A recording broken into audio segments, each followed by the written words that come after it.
Good afternoon, esteemed guests, ladies and gentlemen. I'm speaking to you from Melbourne, Australia. Here it is customary to acknowledge that I am joining you from the traditional and unceded lands of the Wurundjeri people of the Kulin Nations and to pay my respect to their elders past and present. I'd also like to extend my respect and solidarity to Ukrainian delegates. As this is a conference dedicated to respect and dignity, I wish to acknowledge the violence and the sheer harm to physical and mental health of Ukrainian people caused by Russian military aggression. I understand there are some 100,000 people with disabilities in institutions in Ukraine, and they are in extremely high-risk situations. I'd also like to acknowledge those who are supporting victims of state repression, acknowledging delegates from Belarus, Moldova, and elsewhere. These acknowledgements also seem important to note because of the increasing significance in research on mental health that's attached to the geopolitical, social, and economic determinants on mental health. And that's not even to mention the impact of climate change. These issues are unavoidable if we're to seriously rethink mental health and crisis care in any meaningful way for the 21st century. With that said, I'm really grateful for this opportunity to contribute. I would have loved to have joined you in person. In speaking today, I come with a relatively simple question, but first I want to add a caveat. Let me be the first to say that I don't know much about your region in terms of the unique social, economic and political issues affecting mental health and crisis support in each of your countries. I've worked with colleagues in the Balkans and have visited and contributed to advocacy activities in Kosovo, Bosnia-Herzegovina, Albania, Croatia and the Czech Republic. I was very struck by the creativity and inventiveness of those working and advocating in those countries and the drive to promote relationships in mental health care and crisis support that are based on trust, social connection and empowerment. So I don't come with a message about how to improve things in specific ways, as there are many people more qualified and connected to the region that can provide that guidance. But what I come is with a key question that I believe is relevant all over the world when it comes to rethinking responses to mental health conditions and psychosocial disability. How do we imagine a better alternative? How do we end the institutional humiliation of people who experience psychosis and other mental health conditions and forms of psychosocial disability?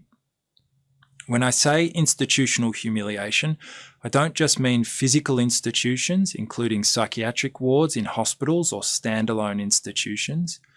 Now, deinstitutionalisation in that sense is obviously very important, but what I'm speaking about is broader. I'm also speaking about humiliation in social, economic and political institutions, in laws that prevent marriage, inheritance and voting, in employment practices, education settings and in social relations. It's my sincere view that one of the most pressing questions for issues of disability and justice worldwide, and not just in high-income countries, is this question: how do we transform the social imagination throughout society, including in law and medicine, about the inherent dignity of people experiencing mental health conditions and psychosocial disability? I'd also extend that to other people with cognitive disabilities. So these are the questions my presentation will dwell on. I don't think it's an exaggeration to say that these questions invite us to challenge deeply rooted societal assumptions and cultural mores which stand in the way and must be overcome. And it requires us to interrogate intellectual traditions of the modern era, whether in liberal or post-communist context, and particularly in areas of law and medicine.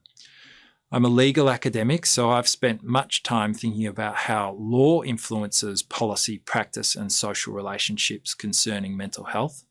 And the law is a key source of outdated assumptions about impairment and disability.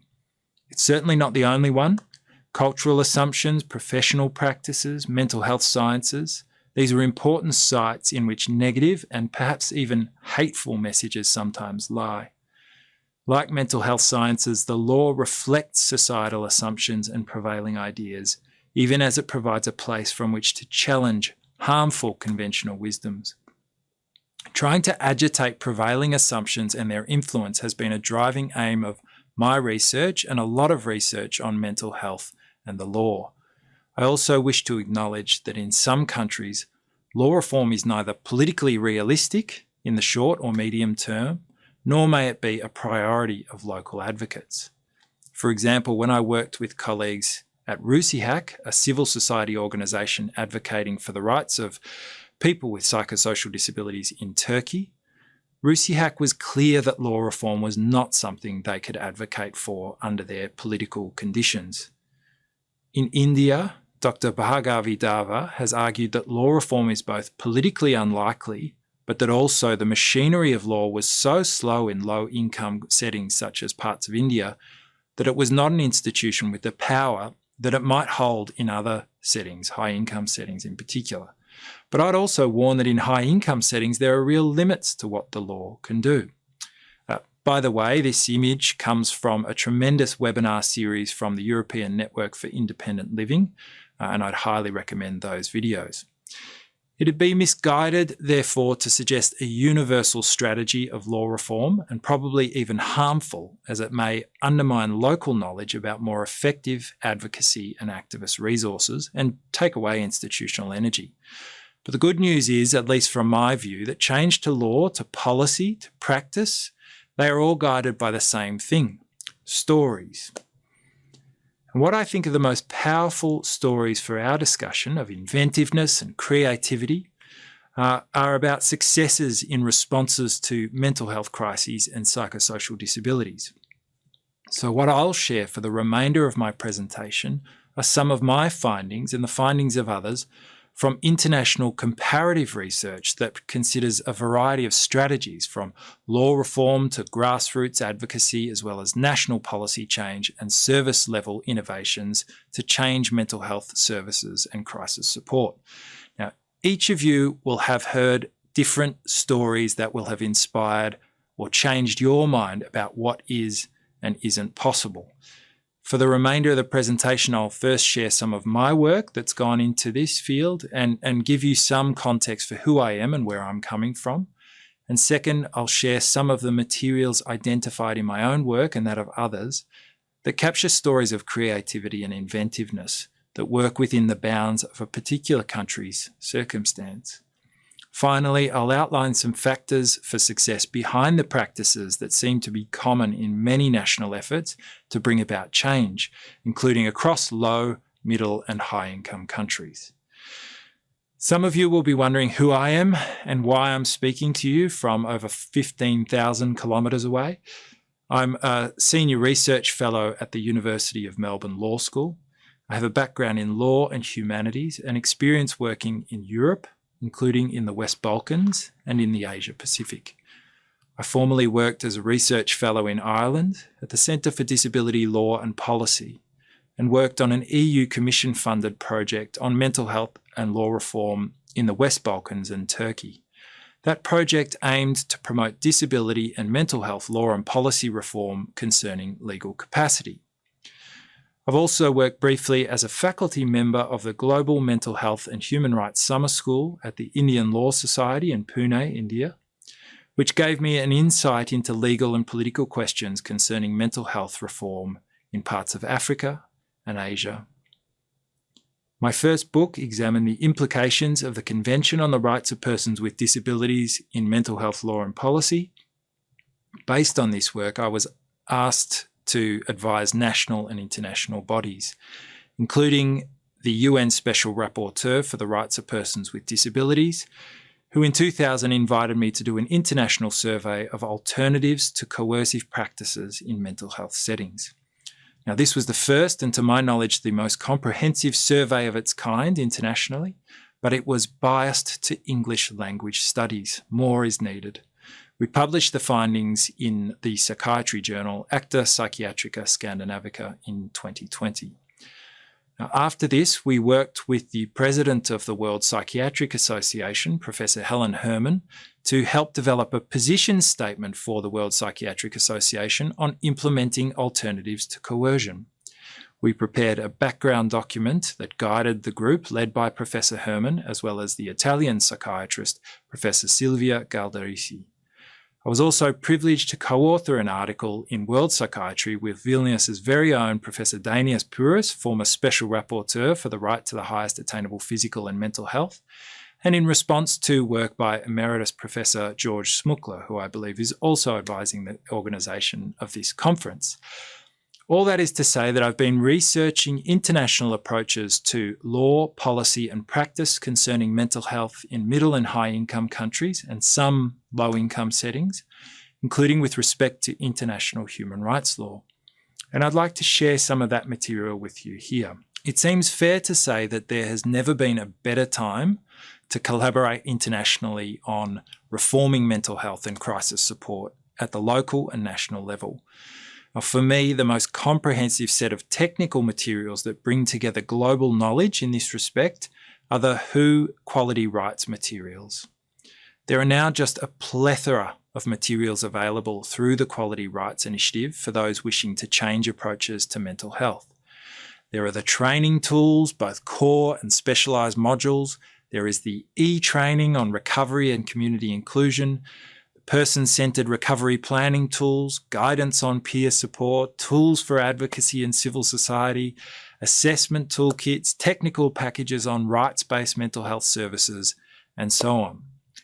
These types of materials simply didn't exist 10 years ago, or at least I should say, materials like this didn't exist which had the kind of buy-in and support from quite diverse stakeholders. What is particularly impressive is that the material from WHO has gained broad agreement among figures that might have otherwise disagreed, including those with lived experience of psychosocial disability, as well as mental health practitioners. And I just want to share a video that reflects this. Hello, I'm Olga Kalina from Georgia. I'm chair of both European and Georgian networks of ex-users, users and survivors of psychiatry. I took quality rights training and I was very impressed by the clarity of the information that is in the training, also by the interactivity of the training, the many quizzes and exercises, and by the fact that the training covers the most problematic topics in the field of mental health, like the issue of informed consent, the prohibition of forced interventions and substituted decision-making. And also the training is very much focused on the right of the person to live in the community. Human rights violations very often happen because of the ignorance and because of the total lack of knowledge what human rights mean in the field of mental health. So the quality rights training is a very effective and quite easy way to educate mental health staff and other stakeholders in human rights and also in the ways how to implement them. Merhaba, ben psikiyatrist Umut Karasu, Eskişehir'de çalışıyorum. Kalite Haklar Uzaktan Eğitim Platformu, engelli hakları, ruhsal ve iyileşme konusunda temel kavramlarla ilgili farkındalık kazanmamı sağladı. Kalite haklar eğitimi, günlük pratiğimde danışanlarımla ilgili değerlendirme yaparken insan hakları bakış açısıyla ruhsal engelli bireylerin kendi hayatları, tedavi süreçleriyle ilgili karar vermelerine ve toplum temelli ruhsal hizmetlerinden etkin bir şekilde yararlanmalarına destek olmama yardımcı oldu.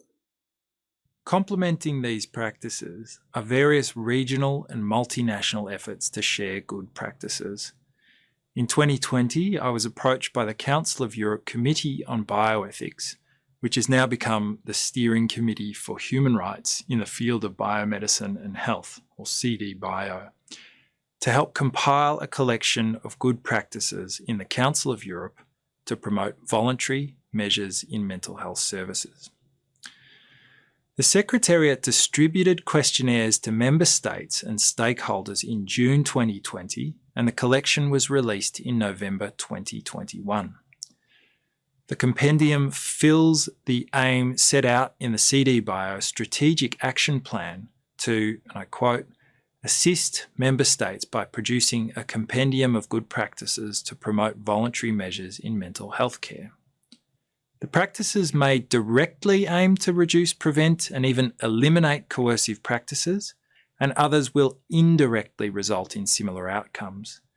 The compendium isn't exhaustive, of leading practices, and indeed there was an underreporting of Eastern European contributions. This is truly a major limitation of the compendium, and if you see on this map, there is a gross underrepresentation from much of Eastern and Southeastern Europe. The only exception here is the Czech Republic. And let me just say that this is not because of a lack of innovation, but simply because these innovations in these countries have not been reported. I personally know of several examples from Bulgaria, Serbia, and Moldova, which should be in this compendium. So please, I implore you to submit practices to this committee that you think fulfill the aim from your countries. The compendium is meant as an initial step toward good practices that promote voluntary measures and more generally to promote compliance with the CRPD. All in all, 32 practices were provided from over 15 countries, and one submission was provided by Mental Health Europe. The practices have been arranged according to their setting, grouped as follows: community-based or non-hospital practices, hospital-based practices, hybrid practices, in which efforts were made to better integrate hospital and non-hospital initiatives, and other practices. I'll now simply list several of these examples to give you a sense of what it is that was included. An example of community-based or non-hospital initiatives was a mobile support program in northern Italy that assists people in crisis and those discharged from psychiatric wards in their own home. The initiative helped lower rates of involuntary admissions compared to other Italian services, despite the service having fewer resources overall. Similarly, in Greece, mobile mental health units are used to provide support to people in rural and remote areas. They seek to ensure the person isn't cut off from the community through hospitalisation. The units work with local community, other health services, as well as key individuals, local authorities, the police department, prosecutors, to secure the person's right to remain an active member of the community. In the Netherlands, one low-cost intervention called family group conferencing is a strategy for responding to individuals in crisis that involves a dialogue or conference with a person's family and social network to drive decisions about support. In Iceland, a peer-run non-government organisation operating in Reykjavik hosts various activities, including peer-led self-help groups, counselling, activism, policy advising, and mental health promotion in education. There were several hospital-based practices. One of these was no forced first policies in the United Kingdom, which aimed to move hospital ward cultures from a focus on containment to one of recovery. The ultimate aim is to create coercion-free environments, and this approach again has reasonably low costs associated, and I'm aware that there has been some application of these policies in the Czech Republic. There were multiple programs, practices, and policy measures that have sought to reduce and eliminate the use of restraint in mental health settings, mechanical restraint, physical restraint, and so on, with a reasonably strong evidence base for success. And these approaches include improvements toward physical environments, increasing opportunities for support and connection, and greater access to peer workers, family, and other informal support. Some practices that we called hybrid practices did not fit easily into the binary between hospital on the one hand and community on the other. Instead, these practices combine them by bringing hospital or health-based expertise to individuals and families in their homes and communities, and ensuring community-based resources are feeding back into services in institutional healthcare settings. One of these, and perhaps the most prominent, was from the Czech Republic, titled Activity Quality of Care Project, Deinstitutionalization of Care for the Mentally Ill. What's interesting is that the Czech Republic is aiming to avoid the problems seen in other countries after deinstitutionalization, where deinstitutionalisation really resulted in re-institutionalisation into smaller settings or trans-institutionalisation into other settings like prisons. In other words, they are seeking to reduce coercion in mental health settings within a broader program of deinstitutionalisation. This includes the development of inclusive, community-based practices. The program draws on European investment and structural funds and applies the World Health Organization Quality Rights Toolkit. It has a strong focus on preventing involuntary psychiatric interventions and other coercive measures. There is also some really compelling research into the cost effectiveness of these efforts. And there's no doubt, under current economic conditions, that fiscal arguments will need to be marshalled to complement human rights-based arguments for change. I'd like to share another brief video about this innovative practice. Když mluvíme o omezovacích prostředcích, jak jsem je vyjmenovávala, tak si myslím, že nikomu není příjemné je používat. Není to příjemné jak pacientům, není to příjemné ani personálu. To jest, musíme zajistit, aby tam byl dostatek personálu na to, aby se individuálně mohl každému věnovat a individuálně s ním pracovat, aby nedocházelo k agresivním nebo neklidným projevům. Ale pak jsou i měkké věci a to je to, s čím nám teď Světová zdravotnická organizace přímo u nás bude pomáhat. A to jsou schopnosti toho personálu vlastně dělat deeskalaci.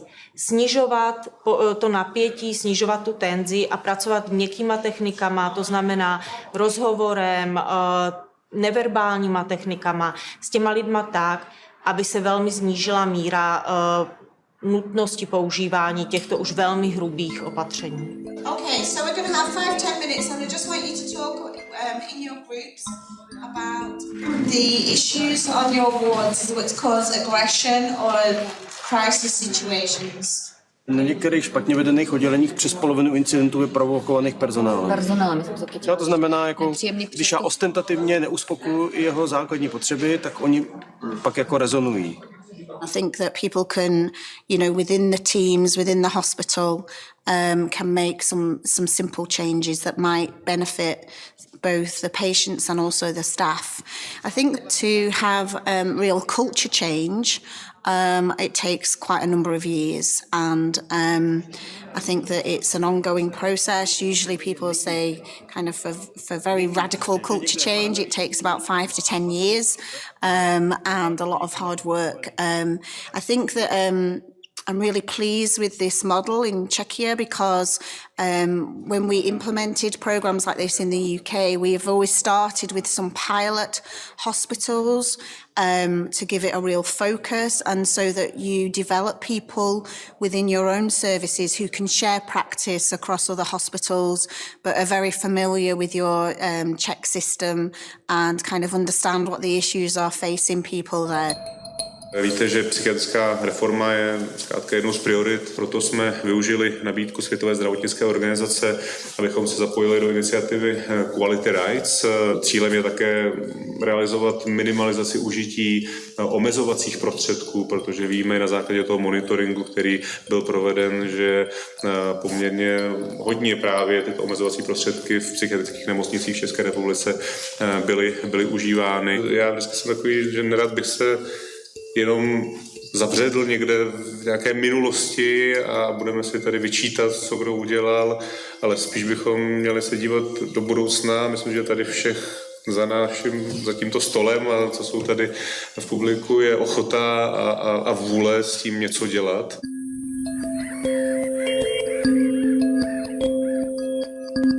Ještě k té nějaké psychiatrické péči, tak si myslím, že je tam opravdu jako potřeba udělat nějakou změnu. Prostě stačí, že se dostaneme do nějaké těžké situace, skončíme v tom zařízení, nevíme, jak to s náma dopadne a záleží to prostě fakt třeba jenom na jednom člověku a na tom, ke komu zrovna jako do čích rukou přijdeme. Samozřejmě jako super bude, když budou různé ty stacionáře a tak, protože opravdu mě to pomohlo jako nejvíc. Byli tam prostě lidi, kteří věděli konkrétně, jak pracovat s lidma, co mají problém jako já a tak dále. Another example that defied easy categorization was peer support, of which many practices exist. The most important one was the development of peer-run initiatives and peer support initiatives. and that included peer support workforce development. I was asked to consider what I viewed to be the general themes behind the success of practices in this compendium, and I drew here on my earlier work on alternatives to coercion. And that work looked more broadly at successes in low, middle and high income countries. And from my perspective, there were three major themes. First, countries sought to unambiguously reduce and prevent coercion. It seems simple, but almost all practices named an explicit aim to reduce, prevent, and even eliminate coercion. This aim is simply necessary for success, and it is one that governments or services do not always articulate, even if their policy is to impose coercion only as a last resort. Second, top-down and local level leadership. Both were important. Without them, it seems difficult to create and to maintain change toward reduction or prevention. Third, active involvement of people with psychosocial disabilities. This involvement at both top and local levels is required by the CRPD. But there is also strong evidence that their involvement improves the efficacy of reduction and prevention strategies. This included those working in the mental health workforce and in policy leadership roles, but also independent civil society organisations led by people with lived experience. From a policy perspective, the good practices can be advanced at three interconnected levels. First, national oversight could include national policies, legislative restrictions, mandates to collect data, and so on.